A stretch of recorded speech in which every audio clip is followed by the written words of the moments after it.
내일도 필식 시간입니다. 어제 제 오프닝 멘트에 닭살 돋아 하셨던 분들 많으셨죠? 여러분 진짜 믿으셔야 합니다. 필식 김도영 전문가 바로 연결할게요. 안녕하세요.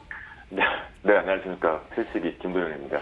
네, 오늘 시장이 좀 이야기하기 전에 먼저 자동차주 얼마 전에 말씀해 주셨던 미리 선점하자 말씀해 주셨죠. 아마 그 이야기 들으셨던 분들은 활짝 웃고 계실 것 같은데요. 시장 이야기도 좀 해주시고 자동차주 흐름 너무 좋은데 이것도 좀 이야기해 주세요. 네, 전체적으로 이제 우리나라 시장 같은 경우는 계속 아마도 제 방송을 보고 계시는 분들, 필식 코너를 보고 계시는 분들 입장에서 뷰가 바뀌었는지가 궁금해하실 것 같습니다. 자, 결론 먼저 말씀 계속 드리고 갑니다. 저는 고점 계속 막혀있다라고 전략 설정 없이 그대로 가도록 하겠습니다. 코스피 시장 쪽보다는 오늘 코스닥 시장 쪽의 특징을 조금 잡을 필요가 있을 것 같은데요. 아래 꼬리 쪽에서 강하게 올라왔던 특징 중에 하나가 바로 실제널 필두로 해서 바이오 섹터, 셀트리온 그룹주들에 대한 상승세가 좀 특징적으로 좀 보였었죠. 하지만 이 부분에서 우리가 실제적으로 이렇게 윗꼬리가 달려서 내려오는 것들, 지수는 올라와 있지만 이 부분이 윗꼬리가 달리면서 내려오고 있다는 특징을 좀 볼 수가 있겠고요.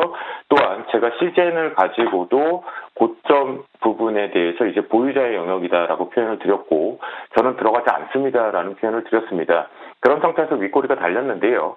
여전히 시가총액 비중력이 워낙 크다 보니까 이 부분이 지수에 대한 착시 왜곡이 좀 있다라는 거 분명히 좀 보실 수가 있겠고요. 여기에 왜 제가 코스피, 코스닥 모두 다 시장에 대한 고점은 계속 막혔다라는 전략을 제시하냐면 현재 지수 쪽에서의 왜곡이 전 분명히 있다라고 판단이 됩니다. 결국은 오늘 같은 경우에도 테스타를 필두에서 놓고 보면 잘 눌려놓고 올라오는 것까지는 좋았지만 윗꼬리가 많이 달리고 있다. 이 얘기는 즉슨 다시 바꿔 얘기를 하면 시장의 메이저 주급인 외국인과 기관을 놓고 판단을 할게요. 잠시 개인은 잠시 뒤로 하고요. 그러면 이들의 입장에서는 지금 올라오는 부분에서 현 선물 스프레드 부분을 이용한 베이시스를 이용해서 계속해서 고점 플레이가 나오고 있는 종목군들을 때리고 있다는 거죠. 그 파동의 끝파동들이 지금 많이 나오고 있는 상태입니다. 그렇기 때문에 계속 고점에 대한 저항 부분, 그러니까 올라가 봤자 막히는 부분, 그것이 지금 우리가 추격으로 따라가기엔 상당히 리스크가 크다라는 관점을 계속 제시를 해드리고 있는 부분이겠고요. 여기서 수급적인 특징으로 놓고 보면 금일장 기준에서 유가증권 시장 쪽에서 외국인들의 수급은 긍정적이긴 하지만 선물 시장 쪽으로 다시 돌아가야 된다라고 말씀 좀 드렸죠. 이것이 이제 기관과 외국인을 먼저 잡아가는 이유인데요. 현재 우리나라 같은 경우는 두 가지 호재가 있었습니다. 오늘 장이 출발하기 전에 두 가지였죠. 뭐였죠? 첫 번째, 통화수합 부분에 대한 표현들이 됐었죠. 연장 부분이 되었기 때문에 환율 시장을 잘 봤어야 되는데 그러면 어제 이 발표가 되는과 동시에 하락 파동 쪽이 여기에서 나왔다라는 거죠. 그런데도 불구하고 오늘 저점이 다시 한번 지지되고 있고 다시 장중 부분에 살짝 올라놓고 있다라는 거 보면 상당히 시장에 대한 고점 징후는 여전히 막혀있다라는 관점을 볼 수가 있겠고요. 또한 선물 부분에 대해서 놓고 봤을 때 이 외국인들의 수급과 기관계 쪽에서의 매수 우위 쪽을 놓고 판단을 해보면 역시 이 부분이 공격적으로 다시 한번 빵 하고 뚫어주려는 상승보다는 쉬어가려는 하락의 눈치를 계속 보고 있다라고 말씀 좀 드리도록 하겠습니다. 자, 우리 앵커님께서 이 얘기를 해주셨는데요. 자동차 제가 이 얘기를 들었습니다. 만약에 하반기에 내계자가 분명히 웃으려면 먼저 자동차 남들이 관심 없고 부르릉 시동 제대로 못 걸 때 신차효과 표현하면서 잡는다라는 표현을 드렸거든요. 그리고 나서 중간점에서 요뛸 것 같습니다. 대략적으로 요 7월 16일을 기점으로 해서 전체 한 번은 이익 실현하고 눌림목을 잡겠다 했는데 떠나보았죠. 그런데요. 만약 이 부분에 대해서 나는 중기적인 관점으로 끌고 간다라는 보유자분들이 분명히 계셨을 거예요. 이런 관점에서 오늘 현대차의 마디가 캔들의 모습을 보면 저는 전령 한번 여기서는 다 때리고 갑니다. 왜냐하면 중간점에서 제가 계속 갭자리를 표현을 드리고 있는데요. 갭으로 뚫어놓고 윗꼬리를 달렸다. 이것만큼 쉽게 차익 매도를 하기가 수월하거든요. 네, 갭을 뚫어놨기 때문에 추격 매수가 빨리 들어온다는 거죠. 그 부분에 윗꼬리를 달았다는 것은 차익 매도 압박이 크다라고 볼 수가 있겠고요.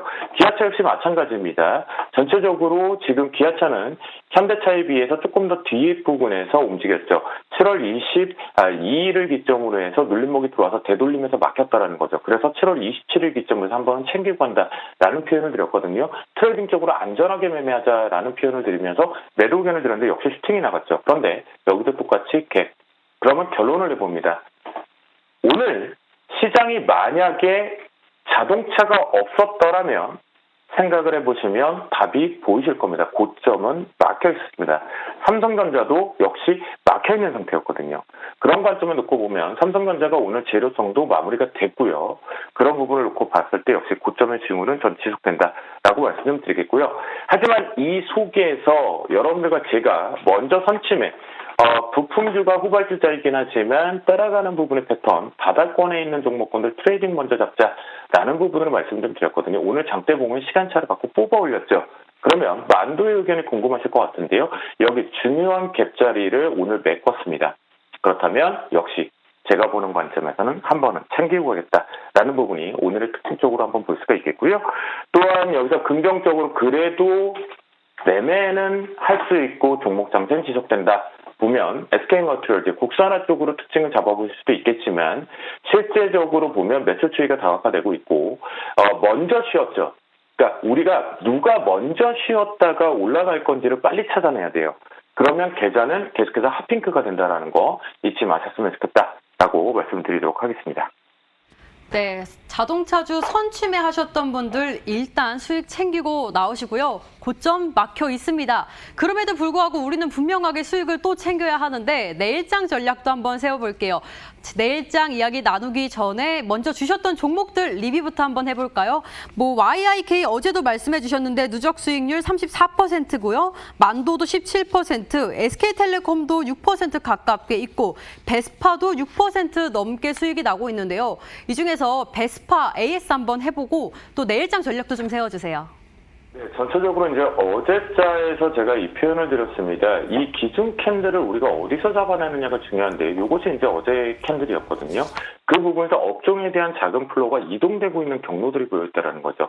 그 부분에서 틈새 쪽에 트레이딩을 잡자라는 관점에 베스파를 잡았는데요. 역시 오늘 중요한 시점 쪽에서 아랫꼬리를 잘 만들었죠. 즉 눌림목의 패턴이라는 것이 우리가 자기의 기준 쪽이긴 하지만 제 기준에서 눌림목이 들어와 있다는 거죠. 그런 부분에서 매수 타이밍을 잡았다라고 보시면 좋겠고요. 역시 베스파도 트레이딩 관점이겠죠. 지금 고점에 대한 플레이를 계속 언급드리고 있기 때문에 짧게 끊어낸다라는 관점이니까 보유자분들은 한번 챙기고 가겠다라는 표현을 드리겠고요. 만도 앞에서 표현을 드렸으니까 역시 한 번은 챙기고 눌림목 재매수를 보도록 하겠습니다. 특히 베스파 같은 경우는 지금 기준점으로 13,400원을 이탈할 경우는 무조건 빠져나오도록 하겠습니다. 내일장 같은 경우는요, 전반적으로 계속 시장에 대한 뷰는 언급을 드리고 있기 때문에 이 속에서 우리가 탄력도로 본다면 휴대폰 부품주와 그리고 인프라 섹터 쪽 있죠? 이 부분이라고 한다면 여러분들 딱 떠오른 게 아마도 최근에 핫했던 기계주 아닐까라는 생각이 듭니다. 그런 부분에서 내일자, 우리가 다시 한번 트레이딩 관점 쪽으로 보면 첫 번째, 현대건설기기 같은 경우에도 이제 바닥권 쪽에서 매물을 소화하면서 오죠.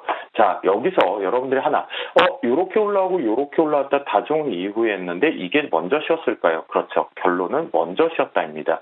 그런 관점에 놓고 보면 내일자 기준에서 역시 매수 타이밍을 잡고 1차적으로 24,300원이 넘어가는지 트레이딩을 한번 해보자라고 말씀 좀 드리겠고요. 두 번째, 요거는 사실 좀 째려보고 있었어요. 시장에서 순환매 성격으로 봤는데 오늘 좀 뽑아 올렸습니다. 한도크린텍이죠. 우리가 수돗물 부분에 대한 테마성도 좀 있고요. 또 독보적으로 시장 점유율을 갖고 있는 기업인데요.